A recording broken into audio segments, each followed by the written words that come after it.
So all of us are teachers in some way, shape, or form. We work with young people day in and day out, and that's what we've been called to do. And so I'm interested in pursuing first this question of the role of the school, this institution that every potential young entrepreneur participates in. I'm curious about the role of the school in either enabling this entrepreneurial culture or hindering it. So I'm going to ask Kirsty, who teaches business studies and who teaches accounts and works with high school students every day. How do you see, at least in the South African context, schools enabling or not enabling entrepreneurship? Thanks so much. At the moment, the current school context is very focused on getting our matrics through the exams, making sure that they pass in order for them to go on to university. So there's a strong culture of all learners must go to university in order to succeed. And that pressure is put on us teachers, not only from the learners, but obviously that comes from their parents as well. So, and I think it's something that's been traditional, so it's a traditional way of teaching and educating, that we're teaching learners how to pass these exams and how to pass them well. So the link that's really missing at the moment in high school is this problem-solving skills, which are so important for entrepreneurs.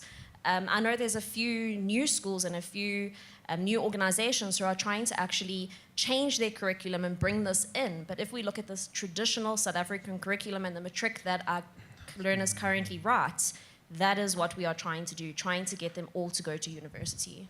There's an irony there that in schools or in exams, you were asking students to learn how to pass exams, how to write exams, but not how to solve problems, which is ironic because exam is about solving problems, but you're arguing that you're not actually learning how to solve problems. Would any of you like to add? I mean, you work with university students. How do you see this kind of skills gap working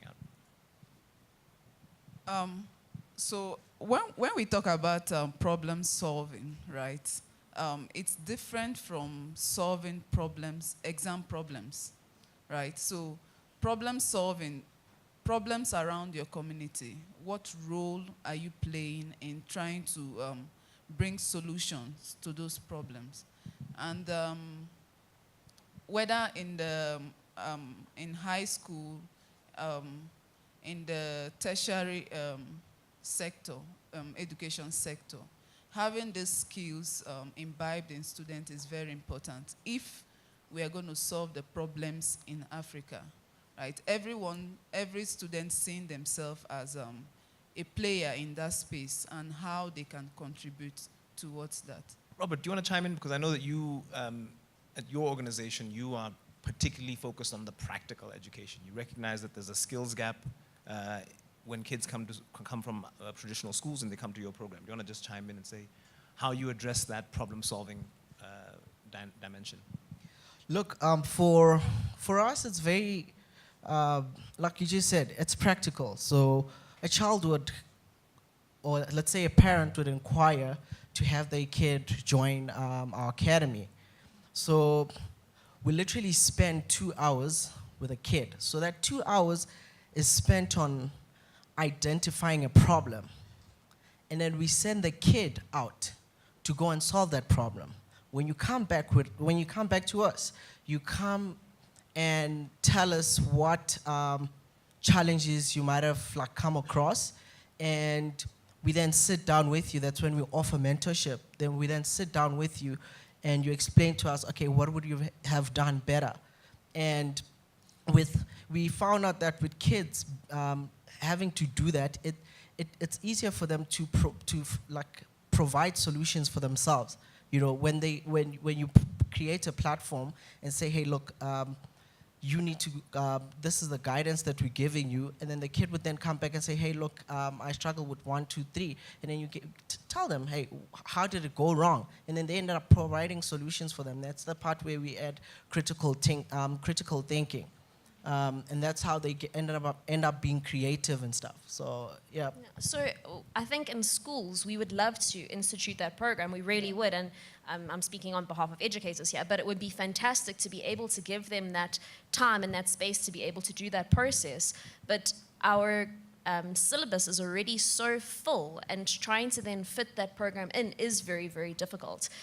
So again, schools need to look at and discuss it with policymakers. How can we change this curriculum, or not even change it, get it to fit into something that's more practical based, like what you're doing with your students as well? You were mentioning, we were talking last night, you were mentioning that in all the textbooks, there's always a chapter about entrepreneurship. So when you study business studies, you study accounting as a South African high school student, or any high school student on the continent, you'll read a few paragraphs about entrepreneurship. But what's the gap there that you... So a lot of the time we do. We teach kids about entrepreneurship. Yes, an entrepreneur is the main starting block of the factors of production. And I can see the EMS teachers nodding their heads because that's what we teach them. But what does that mean to a child? They don't know what that means. They have no idea what an entrepreneur actually does every day, day to day. What we're teaching them is entrepreneurs start new businesses. Well, that's wonderful, but that's not all entrepreneurs actually do. And at the moment, the way that we are teaching them about entrepreneurship is that they learn a paragraph or a chapter and they can write an essay on it, and wonderful. But what is the next step then on from that? So I'm interested in pursuing this thread a little bit more. I'll start with this statistic that I find quite alarming. Every year in Uganda, there are 40,000 university graduates who enter the market, and there are only 8,000 jobs available, right? So for most of those students with bachelor's degrees, there will not be a formal job. Yeah. So it's probably time to dispel this myth that everyone's going to get a job, right? That then informs what we do in school. So how and when do we begin this entrepreneurial education? And I'm thinking of that in the most holistic way possible. Professor, what are your insights into how and when we should start teaching the skills, the mindsets, the habits, the tools that entrepreneurs will need? Okay, so first, dispelling the myth, right?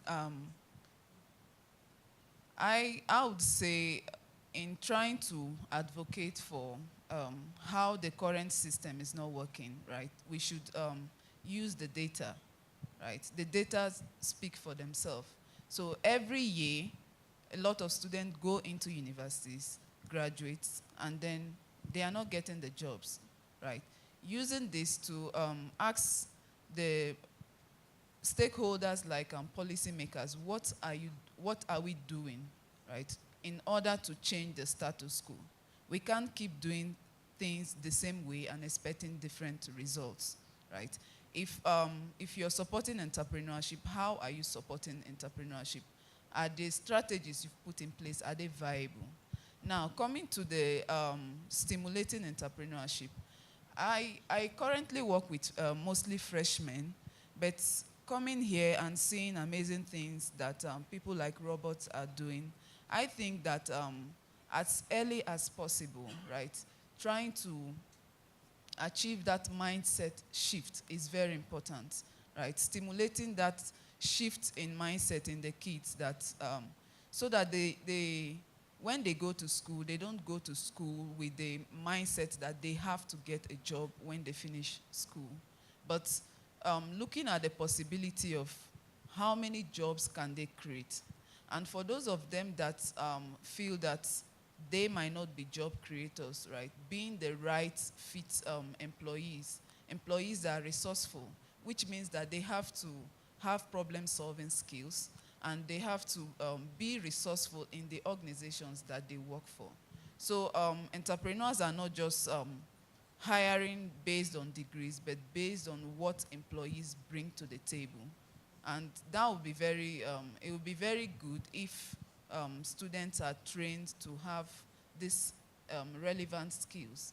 So I would say personality traits to, achieve a change in mindset. And then there are these ones that they have that entrepreneurial spirit, right? Now, for those ones, coming up with programs that help them to grow the businesses that they've already started, right? So those ones would need more like technical skills and not, they've passed the personality, skills aspect, so they need technical skills. So having different programs that support the different needs. So at different points in the educational journey, working on personality traits of an entrepreneur, technical skills. If we can build this a little bit more. It's funny because schools are about, at least schools as I know them, as you know them, are about doing the steps and passing, right? Failure is a scary concept, but for an entrepreneur, failure is a normal concept. So how do you challenge the risk aversion that we have in schools with that trait about that risk-taking that you need for an entrepreneur? I think it also goes back to the conversation, right? And it also goes back to what it is that you're telling the kids, what it is that you say entrepreneurship is, right? So how you articulate yourself amongst kids, teachers, parents. Because for a lot of people, when they think about entrepreneurs, they think about these broke people that talk a lot about what they do, and there's no results. So for people to be comfortable with failure in the entrepreneurship space, there needs to be a reference. So basically, there needs to be a role model. So you need someone that you can relate with. Like we were having a discussion yesterday, I was saying that with the kids that we work with, we have kids that are doing exceptionally well, right? And we have kids that have their products in the UK. And for me, I can go to a school, I can have a chat with the kids and say, hey, look, I myself started my own business when I was 12 years old, right? I registered my first business when I was in grade 9. It ends there. Because the kids, when they look at me, they still see that old person who runs a business. But then when I bring those kids that I have helped to start their own businesses, and to come and have a chat with those kids, now those kids can relate, and then failure doesn't become a barrier. Instead, it becomes a thing where these kids look forward to. Because in their mindset, they're like, hey, if she did it, or if he did it, hey, I can do it too. We are like the same age. So once you bring peers and someone that can relate to those kids, it becomes easier to embrace failure. And also another problem that we have as a country, or maybe the continent, is how we look at failure. We don't embrace failure. Failure is seen as this horrible thing. And I'm glad that there were investors who were talking that side, because those are the first people that some of them don't actually invest in people who have failed. So how you look at failure and how we address failure is very important, and everyone needs to be involved. And I think this is the platform for me to re-emphasize this thing, that we need to start embracing failure, because in failure there's a lesson and there's experience that you cannot purchase with any amount. So this is the part where we need to start looking at failure as a positive instead of this horrible thing where it makes you like a horrible person, because that means someone has learned something that no one has learned. So we need to take and embrace it. Yeah, I really agree with what you're saying, Robert, and I think bringing younger kids in to mentor other kids is a good thing. I mean, I can tell a child as many times as I like that, failure is a good thing, you learn from it. They'll never understand it unless they hear from somebody who's in their own peer thing. And as parents and as educators as well, I think we want to protect our children from failing. So when they bring an idea to us, immediately there are 4 reasons why it's not going to work. Or we say to them, okay, I know when we learn in our PGC, always say to them, okay, those are the pros and those are the cons. And the con list is always longer than the pro list. And the only reason that is, it's not coming from the kids. It's coming from us as the teachers, because we want to protect them and shelter them as much as possible from failing. But I think if we're more accepting of the fact that these kids are going to go out there and they're going to fail, it's part of normal life and that's how they learn, it'll also help them a lot, yeah. And to add to that, one approach that we use in our curriculum at Ashesi is the lean startup approach, where we advise students to start small, because at that early stage, they are mostly learning and testing their ideas. And so knowing that at this point, it's more like they are just in that to learn And so in that learning process, they are going to learn a lot of things and unlearn certain things, right? And so it's not like, so it's not that big of a deal if maybe some things fail. They realize that, okay, this won't work if I'm to scale this. And so they are able to take failure positively. Yeah. And that's something that as educators, as parents, we can encourage. So even though we see the big picture, we can tell them, okay, you know what, start small, learn all the, the nuances of the, business, and then from there, the failure won't be like, I mean, it gives the possibility for more success, right? And their confidence. Normalizing failure. And I'm wondering how that affects the way teachers write reports, right? Because often the reports go home and you get D and E and it's work harder, right? But, we can change the narrative a little bit. So growing up, going to school in Botswana, it would seem, just from the conversations I had, it would seem that there were basically 4 jobs that an African student could aspire to. A doctor, engineer, lawyer, chartered accountant. They're like only 4 jobs in Africa. And the job, your job is to study, pass, go to university, and get that corporate job or that job as a doctor. And what I'm hearing from this conversation and from the panel this morning is that we need to change that narrative. And it's scary for all of us in the system who went to university to sort of tell students that maybe university is not the path. Yeah. And there's going to be a lot of resistance culturally and institutionally. Is it time to change the narrative that not everyone should go to university? I'm curious what the thoughts are here. Is that, should we actually say entrepreneurship is a path, it's not just the university path? Yeah, look, I think in most cases, there are people that when they hear about entrepreneurship, they really want to get involved. But a lot of people are being put off about like entrepreneurship because the voice that always speaks, and that voice is the parents' voice. So if your parents are against, what you want to do after school, it's very difficult for you to go against that, more especially if you're still under their roof. And I can attest to this because it's from my own personal experience, where my aunt was like, look, if you're not going to go to school and you're not going to go get a job and provide and help us in the house, then that means you're a man. You need to go do your own thing. And I did leave the house, and I went to, do my own thing because I believed in myself so much that, I didn't want anyone to tell me anything else. And so it becomes difficult when there's that disconnect between the teacher, the parent, and us people who are preaching the entrepreneurship, I don't know how to put it.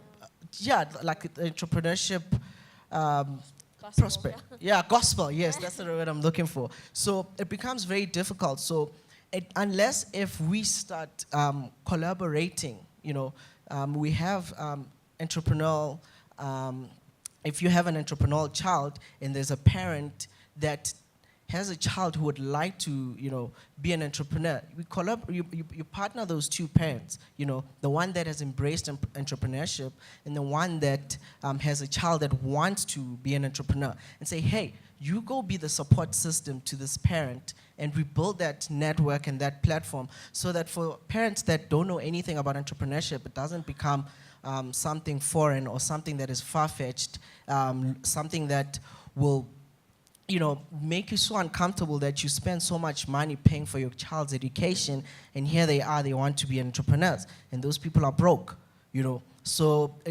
there needs to be that relationship that we build with parents and educators and investors as well. Yeah, I think as a teacher, it's such a scary thing you feel like you're demoralizing a child when you say to them, not everybody has to go to university. Because at the moment, that is the goal for every learner. Every learner must get a university education. But for some of them, it's just not who they are. And trying to see the child as who they are compared to what they should be doing, I think is where this gap is coming as well. And again, it does have to do with educating the parents, I think, and informing the parents that not every career path is one with a university degree and going into a big company, and they need to realize who their kids actually are as people before they see them just as reaching these rewards that they want them to get. And I think that goes back to the unemployment thing, right? We directing so many students into going to universities, and then they are not getting the jobs. The jobs are not coming, right? So having these conversations with stakeholders like the parents and saying, okay, instead of just thinking in just this one way, how about looking at your child and knowing exactly where their talents fit in, and encouraging alternative pathways? I mean, some people should go to university, but I don't think it's everyone. It's for everyone. So I guess I think we'll close on this thought and this question, right? Because I think we've come to a consensus that there should be multiple pathways that we should catalyze if we're going to unlock the human capital, the young human capital on the continent. How do we market these alternative pathways for very hardworking, very focused, very motivated students who only hear this narrative that university is the ticket? How do we market these? How do we make them sexy? I think the most important thing that we're still lacking is we have this model where it's a one glove fits all. We don't tailor make our services, you know. So our education system is not tailor made for like a specific kid. So you have kids that are fast learners who would be in the same class with kids who take, you know, longer to, you know, grasp information. And that kid would be the fast learner would be so frustrated because they already are ahead and they have to accommodate the people that are behind. So you don't have a system that is tailor-made to, you know, to accommodate each and every individual, because we're all different, you know. And I think that's what's going to make it sexy, where if you tailor-make it, and it will be exciting to kids. If it's something that is within my strength, I'll be more excited to, you know, go into a path and do something that I am strong in. And yeah, I think tailor making it is one of the most important keys. Identifying success stories and sharing them, right, in these different pathways, and so that you know make the point that it's not just a one-way street, right, where not everyone will fit in this one-way street that we've, you know, operated on all these years, right? So sharing those success stories would entice people to. Yeah, to me, I think we need to bring all the stakeholders together, and an event like this really helps to encourage those meetings and those conversations to take place.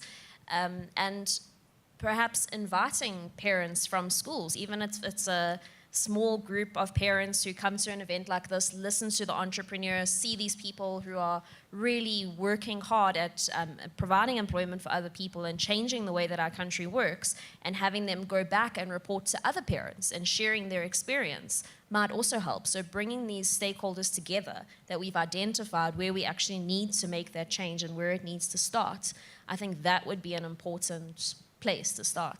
Thanks so much for your insights. It seems like problem solving, like critical thinking and problem solving, needs to inculcate schools in a more robust level. We need to normalize risk and failure all along, you know, from when you're 5 years old up until you're 8. We need to create and share stories of these different pathways, success stories from these different pathways, and we just need to. It sounds like we need to do school differently. Right?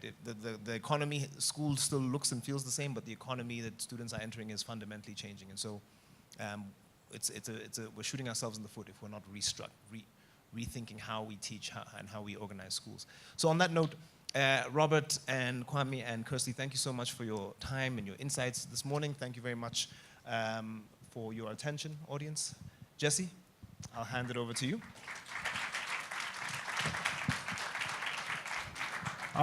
Thank you very much, everyone, panelists. Thank you. Thank you for your time.